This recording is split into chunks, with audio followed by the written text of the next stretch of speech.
Hello everyone, আসসালামু আলাইকুম। সবাই কেমন আছেন? আশা করি সবাই ভালো আছেন।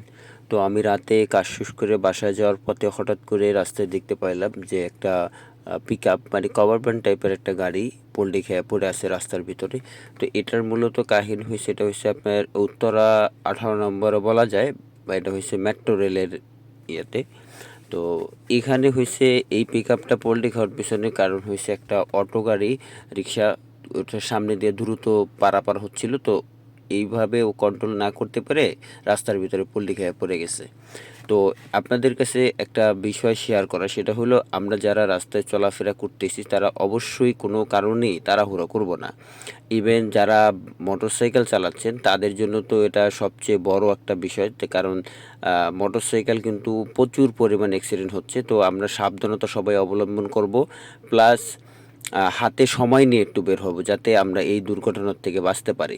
তো সবাই ভালো থাকবেন, সুস্থ থাকবেন, ভিডিওটা শেয়ার করবেন। আসসালামু আলাইকুম।